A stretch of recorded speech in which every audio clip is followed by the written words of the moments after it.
I'm going to talk about Islamophobia as the cutting edge of racism, and that will be the source of all my examples. So, to begin with a relatively straightforward observation, I'm going to suggest that racism in the 2010s will not be a repeat of racism in the 1930s.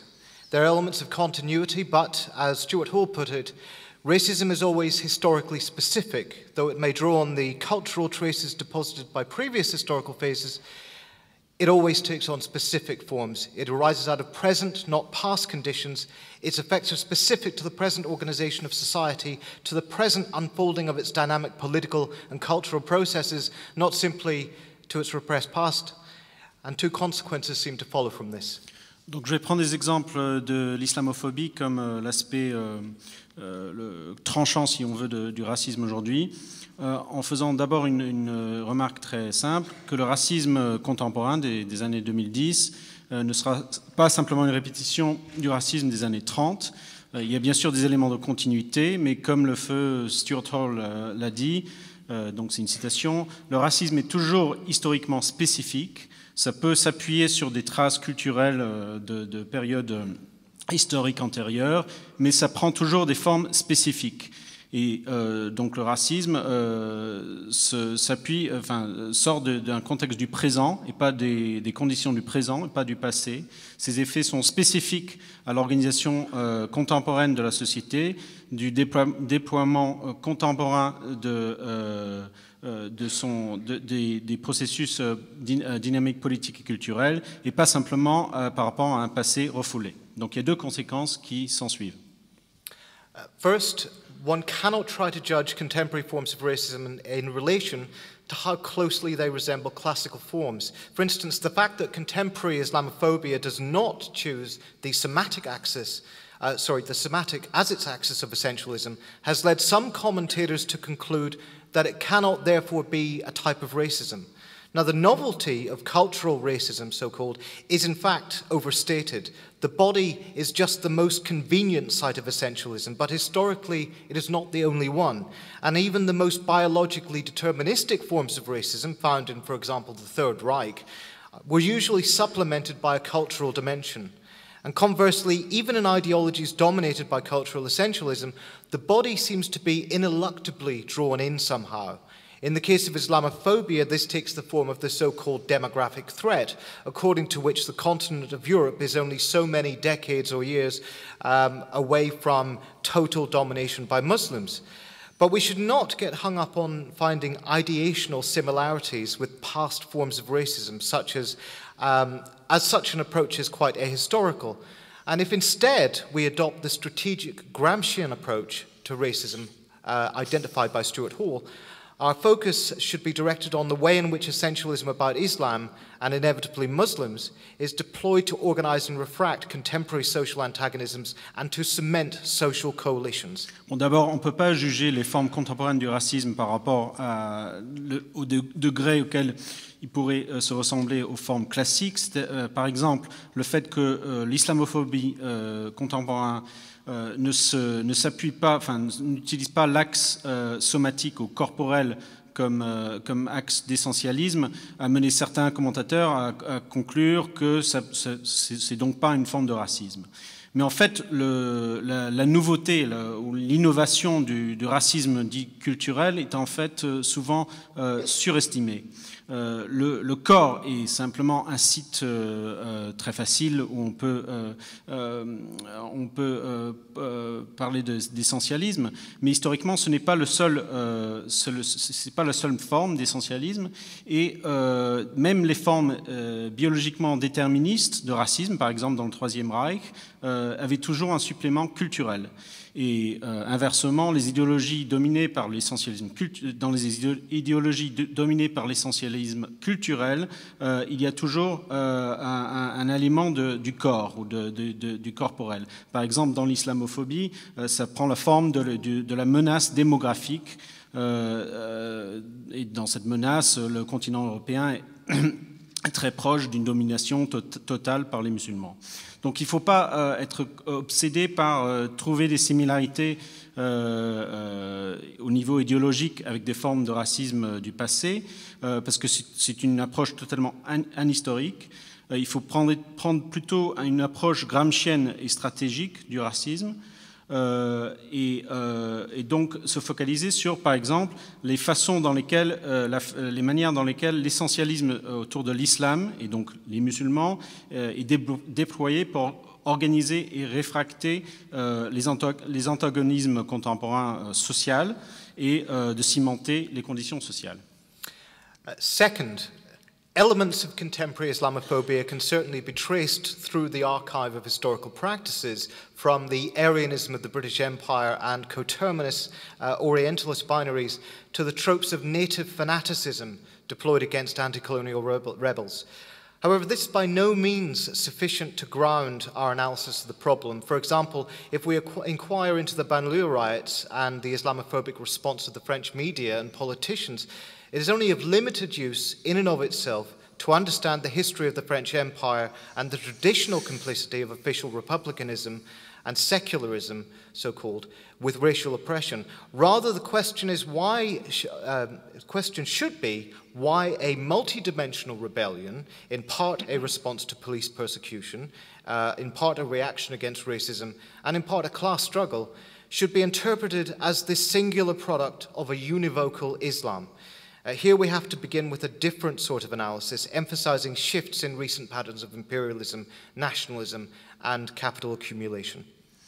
Donc, deuxièmement, bien qu'on puisse trouver des traces historiques dans l'islamophobie contemporaine, par exemple l'arianisme de l'Empire britannique ou les formes binaires de l'orientalisme ou les thématiques du fanatisme des indigènes utilisées contre les rebelles anticoloniales, mais ce n'est certainement pas suffisant pour avoir une approche, une analyse du problème contemporain.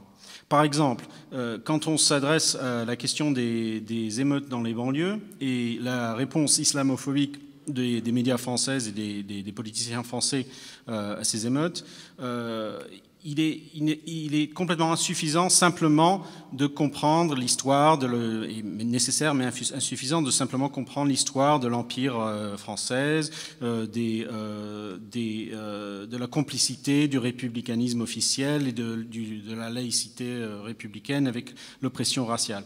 Plutôt la question c'est pourquoi une rébellion multidimensionnelle, qui est en partie une réponse à la persécution, à l'harcèlement policier, en partie une réaction contre le racisme et en partie une forme de lutte de classe, pourrait être interprétée comme simplement le produit d'un islam compris de façon complètement univoque.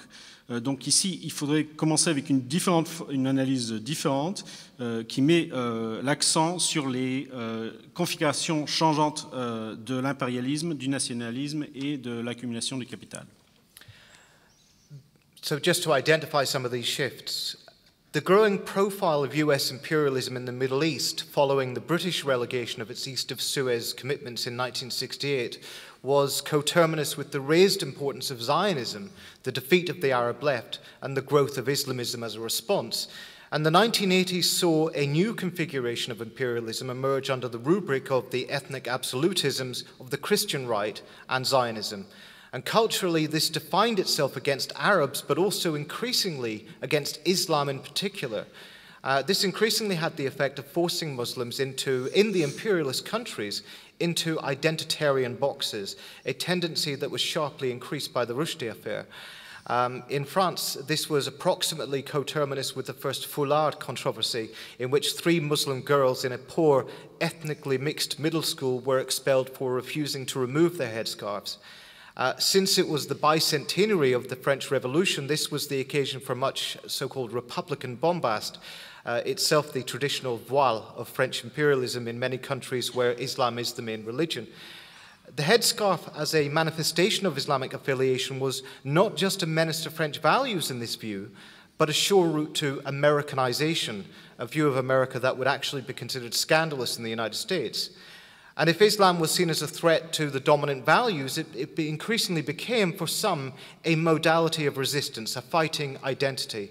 And this whole process was, of course, overdetermined by the collapse of actually existing socialism, so-called, and the subsequent consolidation of the European Union, with Fortress Europe its inevitable corollary.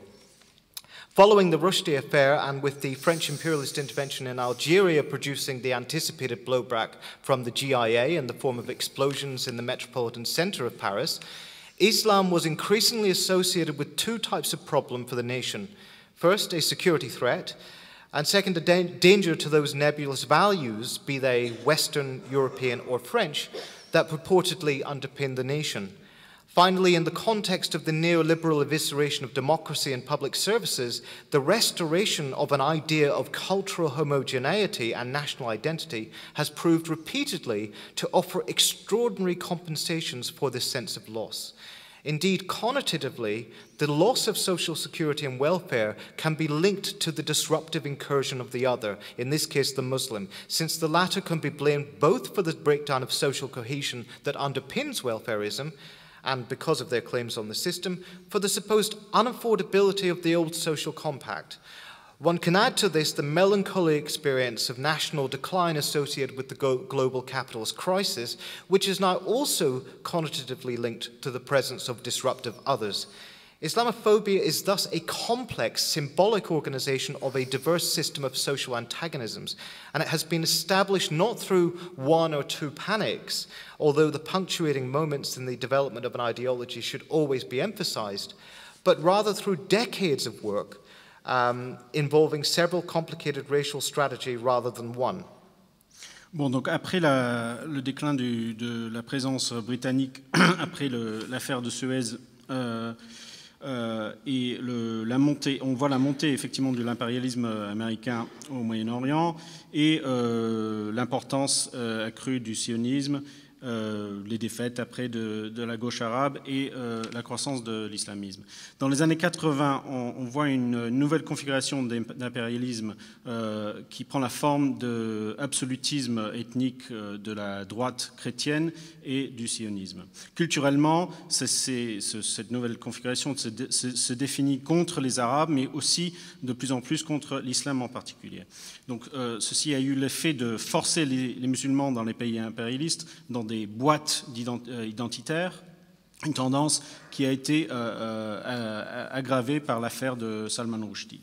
En France, c'était plus ou moins au même moment de la première controverse sur le foulard, et on parle aussi d'une conjoncture où il y avait le bicentenaire de la Révolution française, et donc l'occasion pour toute une foulée de déclarations sur le républicanisme français, qui est effectivement le voile traditionnel de l'impérialisme français dans les pays où l'islam est la religion principale. Donc le foulard, comme manifestation de l'affiliation islamique, n'était pas simplement une menace aux valeurs françaises, mais dans cette perspective aussi une route vers l'américanisation. Donc c'est une vision de l'Amérique qui serait scandaleuse aux États-Unis, mais c'était cette vision-là. Et donc l'islam était vu comme, donc dans la mesure où l'islam était vu comme une menace pour les valeurs dominantes, elle est devenue pour certains une modalité de résistance, une identité de lutte. Donc tout ce processus est bien sûr surdéterminé par le déclin du soi-disant socialisme réellement existant, la consolidation de l'Union européenne, la forteresse Europe, etc.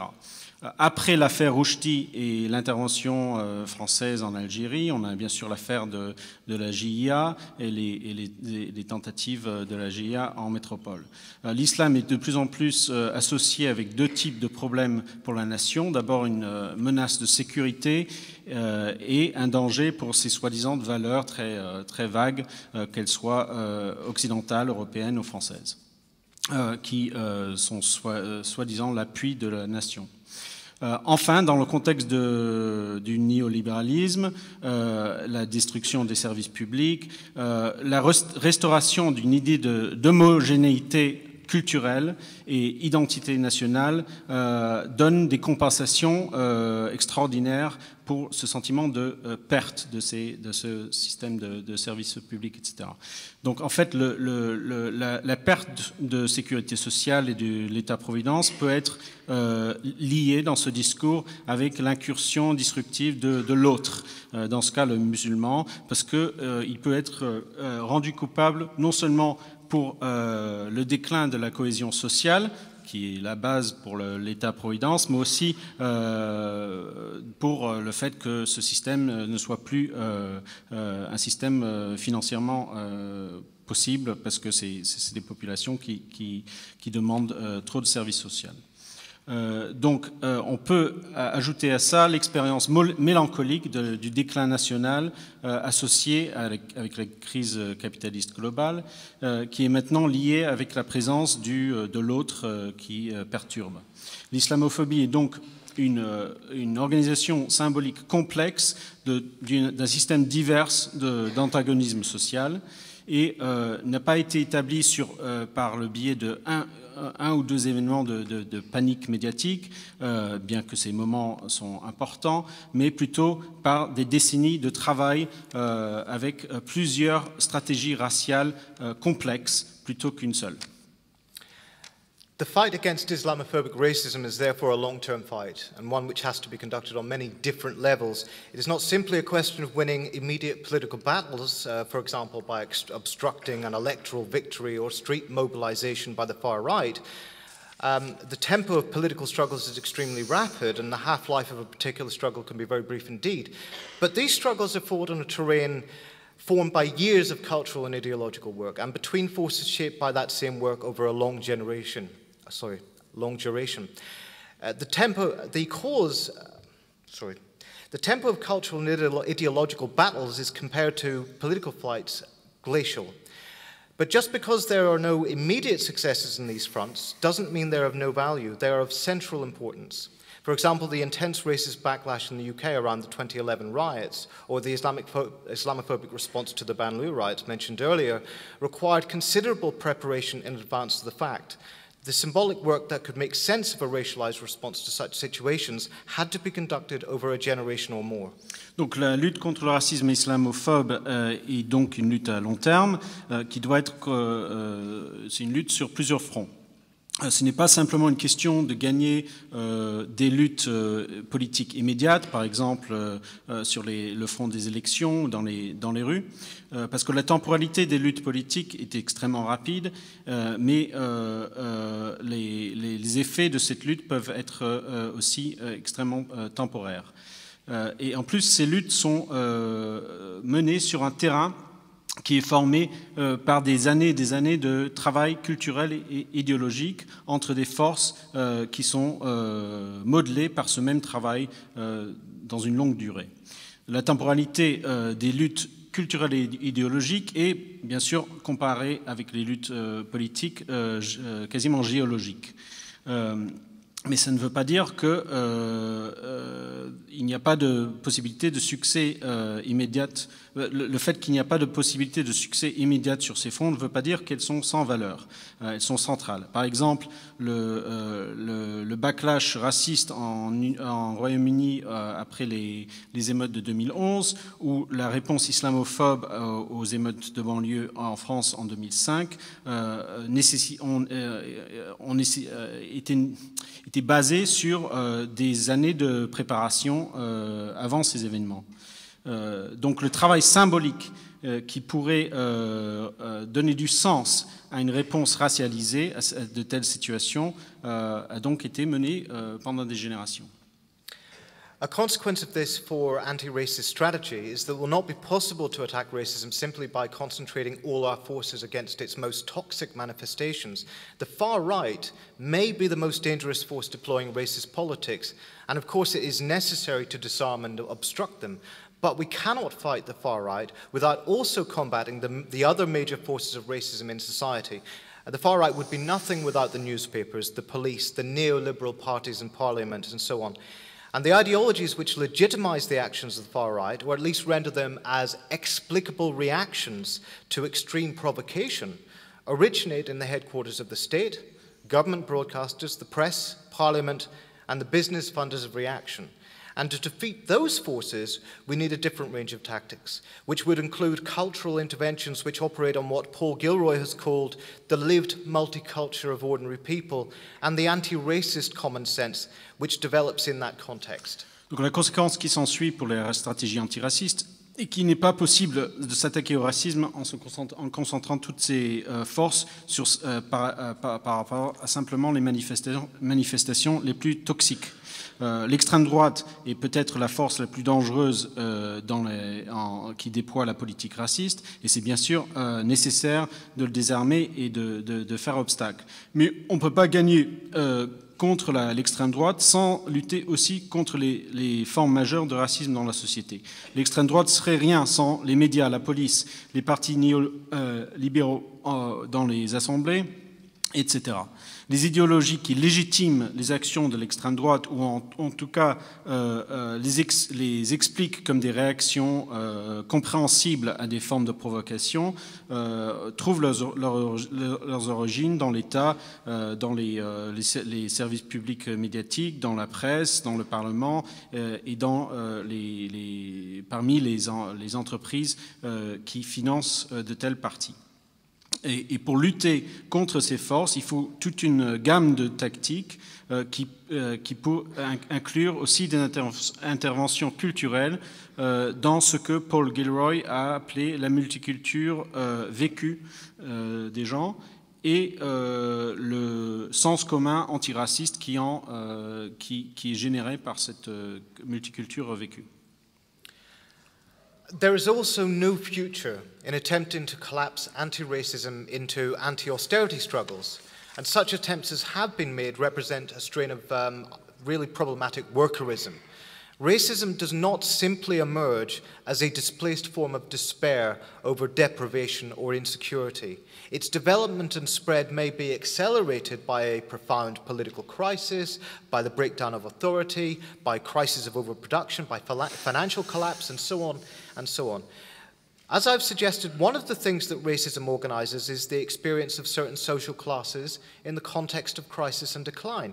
And certainly as a consequence, the struggles over the capitalist crisis and its resolution have to have a relationship to the struggle against racism, which entails that the parties of the left and left campaigns organized against neoliberal austerity must take anti-racism seriously as an essential component of their strategy, the better to disrupt the reactionary coalitions that can be formed through racist ideologies. But to understand the relationship between racism, economic crisis, and emerging political subjectivities requires an analysis light years ahead of the lingering capitalist crisis equals hard times equals racism model. Donc il n'y a aucun avenir dans la perspective de réduire simplement l'antiracisme à des luttes sur le front social ou contre l'austérité. Ces tentatives représentent une forme d'ouvriérisme très, très problématique. Le racisme n'émerge pas simplement comme une forme déplacée de désespoir par rapport à l'insécurité économique. Son développement et son extension peuvent être effectivement accélérés par des crises politiques, par le déclin de l'autorité traditionnelle, par des crises de surproduction, par la crise financière, etc. Mais une des choses que le racisme organise, c'est l'expérience de certaines classes sociales dans le contexte de crise et de déclin des formes traditionnelles. Et donc, c'est bien sûr vrai que, par conséquence, les luttes pendant la crise capitaliste et sa résolution doivent avoir un rapport avec les luttes contre le racisme. Et une des conséquences, c'est que les partis de la gauche et la gauche radicale doivent prendre l'antiracisme sérieusement, doivent le considérer sérieusement comme un élément essentiel de leur stratégie pour pouvoir perturber les coalitions réactionnaires qui peuvent être formées par les idéologies racistes. Mais pour comprendre le rapport entre le racisme, les crises économiques et les formes de subjectivité politique émergentes requiert une analyse qui va bien au-delà de simplement l'équation crise capitaliste égale situation d'insécurité économique égale racisme. There can likewise be no attempt to collapse anti-racism into anti-imperialism, because that is no less reductive. During the War on Terror, it was common to treat Islamophobia as merely a corollary of projecting missiles at large numbers of Muslims. The fact that Islamophobia both preceded the War on Terror in significant ways and persists after its evident conclusion belies this analysis. The analysis which focuses too much on the injustices of empire misses the solid domestic basis for such racism. And the forces of racism are themselves not obsessing over war, and indeed may even be the bearers of a dubious kind of right-wing form of anti-war sentiment, along the lines of, why should our glorious boys be helping these backward people? Également, on ne peut pas réduire l'antiracisme à l'anti-impérialisme. C'est un raisonnement aussi réductionniste. Pendant la guerre contre le terrorisme, souvent on traitait l'islamophobie comme simplement le corollaire de la guerre dans les pays musulmans. Le fait que l'islamophobie a précédé la guerre contre le terrorisme dans des formes significatives et perdure après sa conclusion semble infirmer cette analyse. L'analyse qui se focalise trop sur la question des injustices impérialistes rate ou passe à côté des racines domestiques pour ces formes de racisme. Et on peut dire que les forces racistes elles-mêmes ne sont pas forcément obsédées par les questions de guerre impérialiste. Et souvent, ces forces peuvent aussi porter une forme de sentiment anti-guerre droitière. Par exemple, pourquoi nos soldats devraient mourir là-bas en aidant des pays, des peuples arriérés. This is also linked to a necessary challenge to radicalization theory, so-called, according to which Muslims become radicalized and join Islamist groups purely as a result of malevolent propaganda, you know, the preachers of hate and so on. But even taking the most extreme cases of Islamist reactionaries, it is likely that we'll find that the processes through which they decided to join the most marginal and militant of Islamist sects, such as the killers of Lee Rigby and Woolwich, are in the first place rooted in the daily processes of capitalist life, in this case British capitalism. Thus we need to fight and win the argument that European societies are profoundly racist and unjust in that sense, and that as a result black people, Muslims and so on are humiliated and deprived in all sorts of highly visible ways. Their specific relationship to the daily workings of capitalism must be grasped, as well as their imbrication with imperialist violence. Donc c'est très important aussi de réfuter la théorie de la radicalisation, une théorie très présente dans le monde anglophone, qui proposerait que les musulmans deviennent radicalisés et rejoignent des groupes islamistes simplement par l'effet de propagande maléfique des soi-disant évangélistes de la haine dans la forme islamiste. Parce que même dans les formes les plus extrêmes de réactionnaires islamistes, il est très probable qu'on trouvera que les processus par lesquels ils se décident d'adhérer à des formes de sectes les plus marginales et militantes islamistes sont en fait enracinés dans les processus quotidiens de la société capitaliste avancée. Donc Richard a cité bien sûr les assassins de Lee Rigby, le soldat anglais, tué l'année dernière. Donc il faut lutter et gagner l'argument que dans les sociétés européennes sont profondément racistes et injustes et que par conséquent les non-blancs sont humiliés et opprimés dans toutes sortes de formes clairement visibles. Leur rapport spécifique au processus quotidien du capitalisme doivent être comprises aussi bien que leur imbrication avec la violence impérialiste à l'étranger. It's also becoming clear that one cannot segment off different types of racism as if they're completely separate. They are, in fact, mutually reinforcing.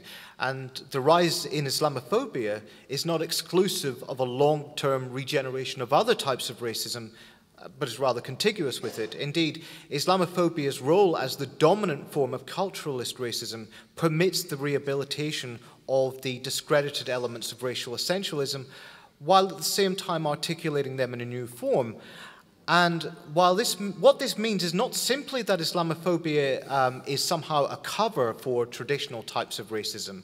I mean, it used to be argued that Islamophobia was merely a way of being racist toward Pakistanis in the British context. No, current forms of racism do not simply reanimate older forms. The current forms of racism refer to and organize current antagonisms expressed in complex political struggles. And there is something very specific about Islamophobia and its content, the obsession with religious identities, with the amateurish hermeneutics of the Quran, and so on. Something very current about this. The point is not that Islamophobia is a cover, but rather that there is a convergence in the techniques of racialization, the political forces involved, and the ideational content involved in the various types of racism in Europe today.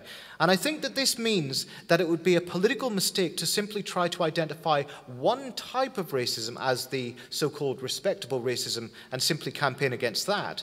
The tendency is for racism in general to be made more respectable, and therefore we need a multi-pronged assault on racism in general. Je pense que c'est clair aussi qu'on ne peut pas cantonner les différentes formes de racisme comme si elles étaient toutes séparées. En fait, elles se renforcent mutuellement.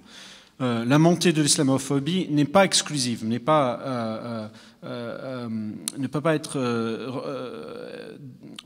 n'est pas exclusive d'une régénération à long terme de d'autres formes de racisme, mais plutôt est en parallèle avec celle-ci. Par exemple, le rôle de l'islamophobie comme la forme dominante de racisme culturel permet une nouvelle forme une nouvelle reconfiguration d'éléments d'essentialisme racial qui étaient discrédités avant, mais les articule dans une nouvelle forme. Ceci veut dire que l'islamophobie n'est pas simplement une couverture par rapport à des types plus traditionnels du racisme. Certains ont dit dans le passé que l'islamophobie était simplement une autre forme pour être raciste envers les Pakistanais en Angleterre ou les Arabes en France. Mais je ne suis pas d'accord avec ça. Les formes contemporaines du racisme ne sont pas simplement une résurrection de formes antérieures. Les formes contemporaines de racisme se réfèrent et organisent des antagonismes contemporains, courants, exprimés dans des luttes politiques très complexes. Et il y a quelque chose de très spécifique par rapport à l'islamophobie et à son contenu, son obsession avec les identités religieuses et les formes d'herméneutique très faibles du Coran, etc., qu'elle déploie. Donc il y a quelque chose de très contemporain par rapport à ça. Ce que je veux dire, c'est que l'islamophobie n'est pas une couverture, mais plutôt qu'il y a une convergence entre les techniques de racialisation, les forces politiques impliquées et le contenu idéologique dans les différentes formes de racisme en Europe aujourd'hui. Ceci veut dire que je pense qu'il serait une erreur politique d'essayer d'identifier une forme de racisme comme le racisme respectable ou légitime et simplement lutter contre cette forme de racisme. La tendance est plutôt est que le racisme en général devient plus respectable et légitime. Et donc, nous avons besoin d'une lutte sur plusieurs fronts contre le racisme en général. Merci.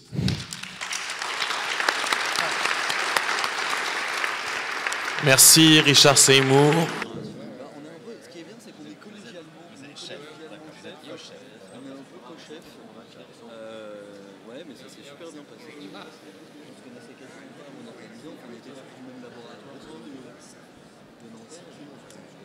c'est Paul Gulibert, qui est un membre du comité d'organisation des modérateurs en ville. Voilà, c'est ça le philo.